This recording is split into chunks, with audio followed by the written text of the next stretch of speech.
이런 문제를 어떻게 풀겠어요? 배울 게 너무 많아요. 흥미를 잃었어요. 앞에만 서면 어김없이 작아지는 그 이름. 수학. 수포자가 많은 이유요? 이 문제는 이렇게 풀어야 하고 저 문제는 저렇게 풀어야 하고 이미 방식이 정해져 있어요. 이 수학을 암기로 공부하게 만들어버리잖아요. 학생들이 생각할 기회조차 주어지지 않잖아요. 잘못된 수학 공부법에 분노하는 이 사람. 저 역시 중학교 때 수학을 못했던 사람입니다.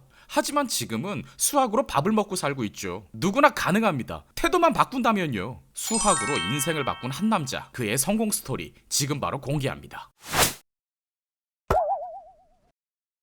누적 수강생이 무려 850만 명, 수학 교육의 신이라고 불리는 남자. 대한민국 학생이라면 모르는 사람이 없는 그 이름, 1타 강사 정승재. 선생님은 처음부터 수학을 잘하셨나요? 초등학교 때는 나름 잘했어요. 똘똘한 편이었죠. 그러다 이사를 가게 됐는데 덕분에 강남 8학군내 중학교로 진학을 하게 됐죠. 중학교 1학기 첫 중간고사를 56점을 맞았어요. 제 성적 때문에 처음으로 부모님이 싸우시는 걸 보고는 내가 가정의 평화를 깨트렸구나.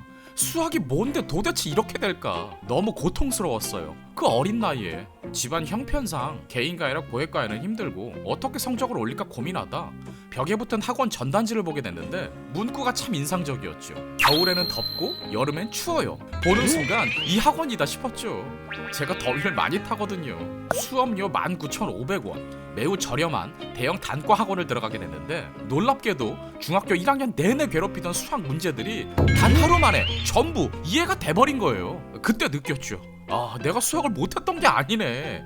가르치는 사람에 따라서 이렇게 달라질 수가 있구나. 수학의 고정관념을 바꿔준 학원 선생님을 계기로 중학생 정승재는 수학의 재미를 알게 되었고 강사라는 직업을 꿈꾸게 됩니다. 고등학교 2학년이 된 승재 씨는 마음이 잘 맞는 학원 선생님을 만나게 됐고 어떤 선생님을 만났느냐에 따라 수학이 좋아질 수도 싫어질 수도 있다는 걸 깨닫게 됐죠. 뭐라고 해야 하지? 진지한데 끼가 넘친달까요? 저 끼가 언젠가 한번 터지겠다 생각했죠. 쉬는 시간에 아이들 앞에서 선생님 흉내내면서 수학 문제 풀고 그냥 그 상황이 너무 재밌는 거죠. 그런데 문제도 잘 풀더라니까요. 수업 시간에 이해가 안 됐는데 네가 하니까 이해가 됐어 하는 친구들도 꽤 있었죠. 심지어 선생님의 실수까지 바로잡더라니까요. 그것도 재밌게. 1995년 대학생 승재 씨는 동네 작은 학원에서 강사를 시작하게 됩니다. 학원계로 가야겠다는 생각을 일찍부터 하게 됐죠. 보통 작은 학원 선생님들은 본인이 가르칠 교재를 스스로 직접 만드는 경우가 없어요. 저는 그때부터 교재 만들기를 시작했죠. 그렇게 학원 강사로서 열정을 불태우던 중 우연히 인터넷에서 고등학교 2학년 시절 자신이 우러러봤던 학원 선생님이 본인의 뒤를 이을 완벽한 학원 강사를 뽑겠다는 글을 보게 됩니다.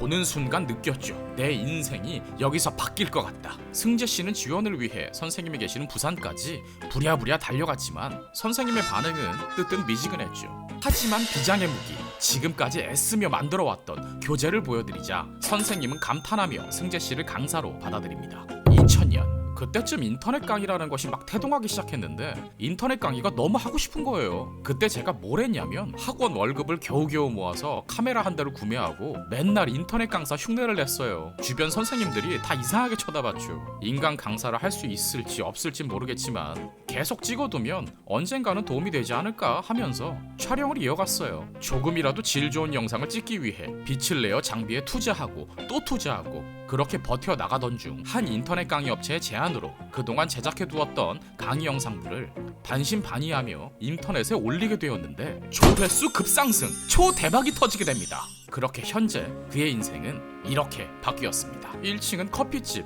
2층엔 백반집, 그 위층들은 교재연구실. 그가 운영하는 건물 안 카페와 백반집엔 비밀이 하나 있죠. 그가 하필이면 건물 안에 카페와 백반집을 차리게 된 건 학생들을 위한 선택이었습니다. 제자들이 부담 없이 와서 먹을 수 있도록 적자를 감수한 거죠. 찾아오는 손님들의 반이 학생들이에요. 운영이 쉽지는 않지만 그래도 대표님이 어떤 마음으로 그렇게 하고자 하시는지 너무 잘 알고 있어서 그는 어려운 상황 속에서도 성과를 낸 학생들을 응원하기 위해 2010년부터 학생들을 위해 장학 지원도 이어가고 있죠. 어떻게 보면 다시 나오기 위해서 공부를 한 건데 선생님 덕분에 조금 더 수월하게 나올 수 있었고 앞으로 저도 이 세상 밖에서 선생님처럼 다른 사람들한테 도움을 줄 수 있는 사람이 되고 싶습니다. 그 선생님은 항상 본인이 나는 선생이 아니라 생선이다 라고 얘기를 하시거든요. 왜냐면 이 세상에 정말 좋은 선생님이 많으신데 나는 그만큼의 선생은 되지 못한다. 그래서 나는 선생이 아니라 나를 생선이라고 불러라 라고 하시는데, 제가 봤을 때 선생님은 생선이라고 말씀하시지만 정말 학생을 생각하는 마음만큼은. 지금까지 정승재 선생님의 이야기였습니다.